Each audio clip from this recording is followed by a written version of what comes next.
Hello കൂട്ടുകാരെ, എൻ്റെ മോൾക്ക് വേണ്ടി ചെയ്ത പട്ടുപാവാട ഡിസൈനാണ് ഞാനിന്നിവിടെ കാണിക്കുന്നത്. അതിനായിട്ട് ഒരു മ്യൂറൽ കൃഷ്ണനെയാണ് എടുത്തത്. അത് ഒരു പേപ്പറിൽ വരച്ചു തുണിയിലേക്ക് ട്രേസ് ചെയ്താണ് ചെയ്തത്.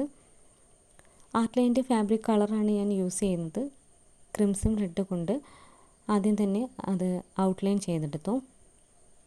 പിന്നെ താമരയ്ക്ക് ആദ്യം വെള്ള കൊണ്ട് പെയിൻറ്റ് ചെയ്ത ശേഷമാണ് മജന്ത കളർ കൊണ്ട് ലൈൻ ഇട്ടത്. താമരയുടെ തണ്ടിനും ചെവിപ്പൂവിനും സാപ്പ് ഗ്രീനാണ് ഉപയോഗിച്ചത്.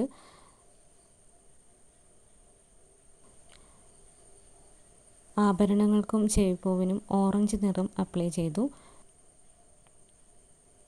ആഭരണങ്ങൾക്കും ചെവിപ്പൂവിനും ഓറഞ്ച് നിറം അപ്ലൈ ചെയ്ത ശേഷം ഫേസിന് ലൈറ്റ് ബ്ലൂ ആണ് കൊടുത്തത്. വൈറ്റ് കൊടുത്തിട്ട് ബ്ലൂ കൊടുക്കുന്നതായിരിക്കും വളരെ നന്നെന്ന് പിന്നീട് എനിക്ക് തോന്നി. നിങ്ങൾ ചെയ്യുമ്പോൾ അതുപോലെ ശ്രമിക്കുക. മുടിക്ക് കറുപ്പ് കൂടെ കൊടുത്തതോടുകൂടി പിക്ചർ നല്ല ഭംഗിയായിട്ട് വന്നു. വളരെ പെട്ടെന്ന് ചെയ്തുകൊണ്ട് തന്നെ അത്ര നന്നായി ചെയ്യാൻ പറ്റിയില്ല. നിങ്ങൾ ചെയ്യുമ്പോൾ വളരെയധികം ശ്രദ്ധിക്കുക.